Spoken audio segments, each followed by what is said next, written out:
नमस्कार, आप देख रहे हैं कैपिटल टीवी उत्तर प्रदेश। मैं हूं आपके साथ सृष्टि शाह। उत्तर प्रदेश की राजनीति एक बार फिर तीखी बयानबाजी, दल बदल और सत्ता विपक्ष के टकराव के बीच गर्मा गई है।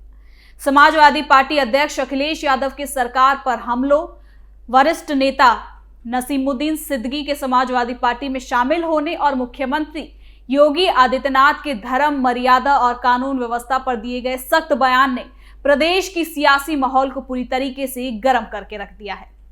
जहां एक और अखिलेश यादव सरकार पर जनता को डराने, बेरोजगारी और महंगाई बढ़ाने, साथ ही कानून व्यवस्था के नाम पर दबाव की राजनीति करने का आरोप लगा रहे हैं, वहीं दूसरी ओर योगी आदित्यनाथ सरकार सुशासन, सुरक्षा और धार्मिक मर्यादा को अपनी प्राथमिकता बता रही है। इसी बीच नसीमुद्दीन सिद्दीकी की समाजवादी पार्टी में एंट्री को विपक्षी राजनीति के लिए बड़ा सियासी दांव भी माना जा रहा है, जिससे आगामी चुनावी समीकरणों में बदलाव भी देखा जा सकता है। तो चलिए जरा विस्तार से जानते हैं क्या कुछ है ये पूरी खबर। अखिलेश यादव का योगी सरकार पर हमला, कानून व्यवस्था पर उठाए गंभीर सवाल, सरकार पर जनता को डराने का आरोप, कांग्रेस नेता समाजवादी पार्टी में शामिल। अखिलेश यादव ने उत्तर प्रदेश की मौजूदा सरकार पर तीखा हमला बोलते हुए कहा कि प्रदेश में जनता की समस्या लगातार बढ़ रही है और सरकार उन्हें नजरअंदाज कर रही है। उन्होंने कानून व्यवस्था, बेरोजगारी, महंगाई और किसानों की स्थिति को लेकर सरकार पर सवाल उठाए। अखिलेश यादव का कहना था कि प्रदेश में डर और असुरक्षा का माहौल बनाया जा रहा है, जबकि सरकार विकास और रोजगार के मुद्दों से ध्यान भटका रही है। अखिलेश यादव ने कहा कि उत्तर प्रदेश की जनता बदलाव चाहती है और समाजवादी पार्टी जनता की आवाज बनकर उनके हक के लिए लड़ती रहेगी। उन्होंने आरोप लगाया कि सरकार प्रशासनिक तंत्र का दुरुपयोग कर विपक्षी दलों और आम लोगों की आवाज को दबाने की कोशिश कर रही है। अखिलेश यादव ने यह भी कहा कि सरकार केवल प्रचार करने में ही बिजी है, जबकि जमीनी स्तर पर जनता को कोई राहत नहीं मिल रही है। आपको बता दें कि अखिलेश यादव ने यह भी कहा कि समाजवादी पार्टी सत्ता में आने पर किसानों, युवाओं, महिलाओं और गरीबों के लिए खास योजनाएं लागू करेगी और प्रदेश को विकास के नए रास्ते पर लेके जाएगी। अखिलेश यादव ने दावा किया कि जनता को डराने की राजनीति अब ज्यादा दिनों तक नहीं चलेगी और लोग लोकतंत्र के माध्यम से जवाब देंगे। इसी कार्यक्रम के दौरान उत्तर प्रदेश के वरिष्ठ नेता नसीमुद्दीन सिद्दीकी समाजवादी पार्टी में भी शामिल हुए। लंबे समय से उनके राजनीतिक भविष्य को लेकर अटकलें चल रही थी, लेकिन उन्होंने समाजवादी पार्टी का दामन थामकर राजनीतिक हलकों में हलचल मचा दी है। अखिलेश यादव की मौजूदगी में उनकी पार्टी में औपचारिक रूप से एंट्री हुई, जिसे समाजवादी पार्टी के लिए एक बड़ी राजनीतिक उपलब्धि भी बताया जा रहा है। नसीमुद्दीन सिद्दीकी लंबे समय तक कांग्रेस के प्रमुख मुस्लिम नेताओं में से एक रहे हैं और राज्य की राजनीति में उनका खास प्रभाव रहा है। उनके समाजवादी पार्टी में शामिल होने को राजनीतिक समीकरणों के लिहाज से खास माना जा रहा है। आपको बता दें कि राजनीतिक जानकारों का मानना है कि इससे समाजवादी पार्टी के संगठन को मजबूती मिल सकती है और पार्टी को अल्पसंख्यक समुदाय के बीच एक नया समर्थन भी मिल सकता है। साथ ही आपको बता दें कि अखिलेश यादव ने नसीमुद्दीन सिद्दीकी के शामिल होने पर सामाजिक न्याय और सेकुलर राजनीति की मजबूती का भी संकेत बताया।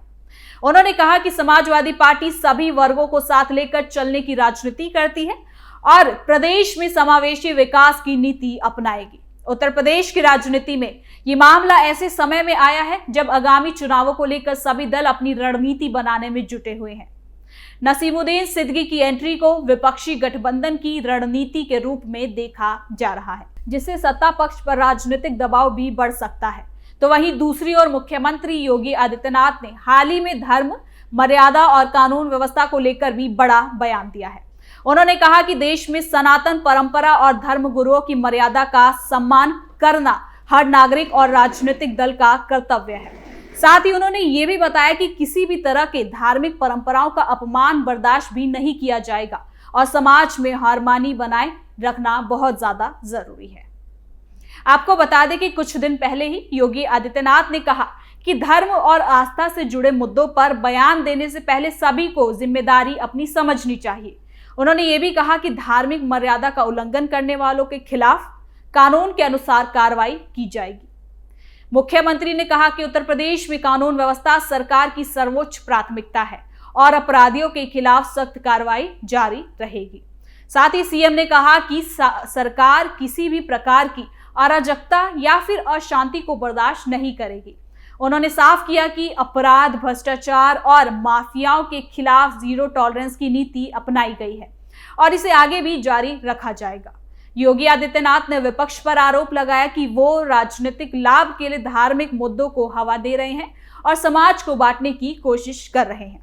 उन्होंने ये भी कहा कि सरकार विकास और सुशासन पर केंद्रित है, जबकि विपक्ष केवल राजनीतिक बयानबाजी कर रहा है। आप भी सुने क्या कुछ कहा है। शंकराचार्य नहीं लिख सकता। हर व्यक्ति हर पीठ के आचार्य के रूप में जाकर के जहां तहां वातावरण खराब नहीं कर सकता। उन मर्यादाओं का पालन सबको करना होगा। और अगर वो शंकराचार्य थे तो क्यों आप लोगों ने लाठीचार्ज किया था वाराणसी में? क्यों एफआईआर लॉन्च किया था? आप नैतिकता की बात करते हैं। 4.5 करोड़ श्रद्धालु जहां पर आए हों, वहां पर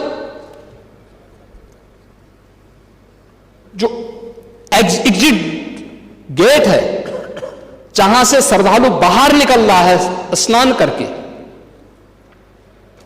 उस द्वार, उस पेंटोन से, उस मार्ग से किसी को बाहर निकलने का कोई वो नहीं, क्योंकि उससे अंदर जाने का कोई प्रयास करता है तो एक नए स्टैम्पेड को जन्म देता है, वहां पे नए भगदड़ को जन्म देता है, श्रद्धालुओं के जीवन के साथ खिलवाड़ करता है।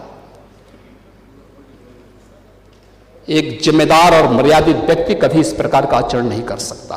सीएम योगी ने इस दौरान यह भी कहा कि उत्तर प्रदेश में कानून का शासन स्थापित किया गया है और किसी भी व्यक्ति या संगठन को कानून से ऊपर नहीं माना जाएगा। मुख्यमंत्री ने कहा कि सरकार सभी समुदायों के लिए समान सुरक्षा और न्याय सुनिश्चित कर रही है और किसी भी प्रकार का भेदभाव नहीं किया जाएगा।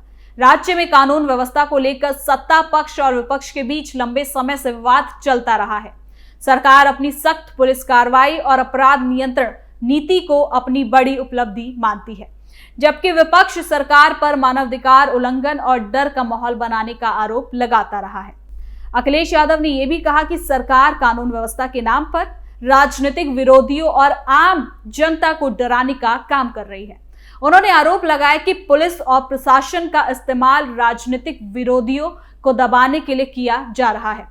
वहीं योगी आदित्यनाथ ने इन आरोपों को खारिज करते हुए कहा कि सरकार केवल अपराधियों के खिलाफ कार्रवाई कर रही है और आम जनता की सुरक्षा सुनिश्चित करना सरकार का फर्ज है।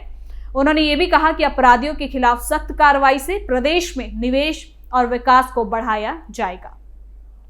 आपको बता दें कि इस मामले पर राजनीतिक जानकारों का मानना है कि उत्तर प्रदेश की राजनीति में कानून व्यवस्था और धार्मिक मुद्दे हमेशा से खास भूमिका निभाते रहे हैं।